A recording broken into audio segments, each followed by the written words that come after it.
17h, 19h, Supernova. Avec Lucille Lermite et des gens bien. Oui, des gens bien tous les jours à ce micro. Fifi du Calvaire, comment ça va ?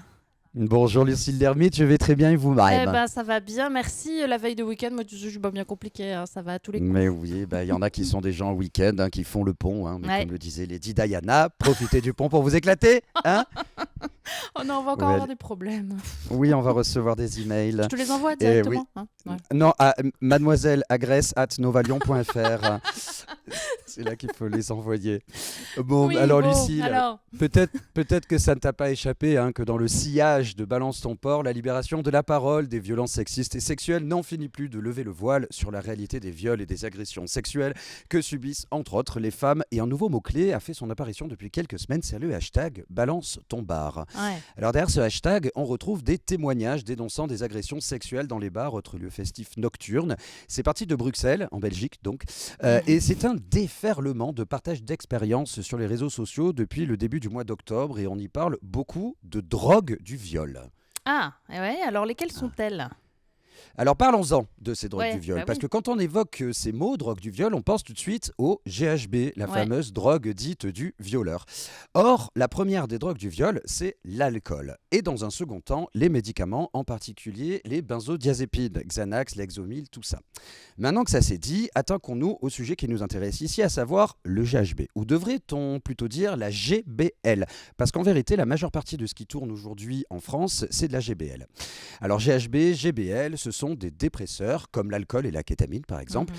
Et mélanger ces dépresseurs, c'est particulièrement dangereux car on risque le coma et les dépressions respiratoires. Ah, on n'aime pas. Ce sont deux produits pratiquement identiques. On les retrouve beaucoup dans le milieu festif. C'est très très à la mode en ce moment.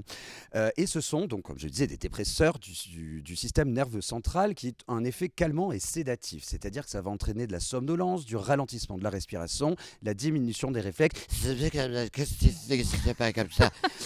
Et c'est en même temps un petit peu euphorisant. C'est qu'on Ouais. rigole bien. Et c'est particulièrement réputé pour faire tomber les inhibitions. Eh oui, tu m'étonnes.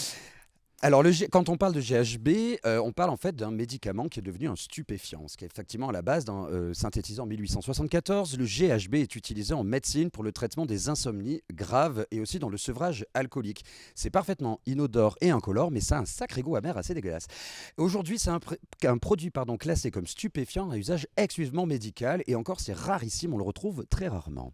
Le GBL, c'est un détergent qui a été détourné. Alors Ah ouais. là, on dit la GBL, ça veut dire gamma-butyrolactone, et c'est un Pas mal. liquide visqueux et incolore lui aussi, et ça a un goût fortement acide. Et il est très utilisé dans l'industrie, notamment comme solvant décapant pour les peintures.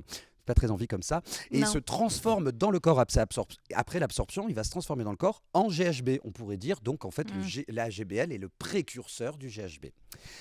Alors la GBL par contre, alors c'est pas interdit, mais c'est un produit qui est contrôlé, réservé à l'industrie, et le fait d'en proposer ou d'en vendre à quelqu'un en vue de sa consommation est strictement interdite. Encore plus si on tend quelqu'un à son insu.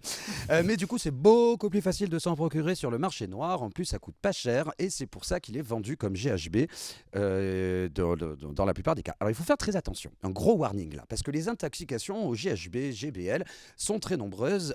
La première raison étant due au dosage difficilement précis. À quelques millilitres suffisent à faire effet. Et mélanger le jet avec d'autres produits qui sont aussi des dépresseurs, comme l'alcool justement, ou certains tranquillisants, même certains antihistaminiques, c'est très très dangereux. Leurs actions combinées peuvent ralentir la respiration et provoquer un état de somnolence, le fameux J-Hole. Mais en fait, ce J-Hole, ce n'est pas un sommeil, c'est un état d'inconscience. C'est un petit peu subtil la différence. Et parfois, elle peut suivre des convulsions en coma, et la surdose peut être létale, ça veut dire mortelle. Ouais. Alors on retient bien, Lucille, jamais d'alcool, même un tout petit peu, avec le GHB. L'alcool potentialise les effets du GHB et mène au J-Hole et donc au coma très rapidement. Ouais. Et donc, c'est ce fameux GHB, GBL que certaines personnes disent avoir consommé à leur insu avant de subir des agressions sexuelles, voire des viols. Alors ça arrive, oui, mais souvenez-vous bien que bien avant le GHB, les drogues du viol, ce sont surtout l'alcool et le Lexomil que les violeurs utilisent pour soumettre chimiquement leurs victimes. Et pour revenir sur le hashtag Balance ton bar, sachez, ma chère Lucille, qu'un collectif féministe bruxellois appelle au boycott des bars et des boîtes de nuit aujourd'hui même, ce vendredi 12 novembre, pour appeler au réveil politique face aux agressions sexuelles commises dans ces établissements. Et ben oui, et allons suivre ce mot-clé, ce hashtag, et surtout restons vigilants et laissons nos verres à des gens de confiance quand on va au pipi room, par exemple. Exactement. Merci ma Fifi du Calvaire. Avec plaisir. Bon week-end, avec À toi prudence, aussi. mais quand même avec quelques coups ce soir. Allez, à vendredi prochain.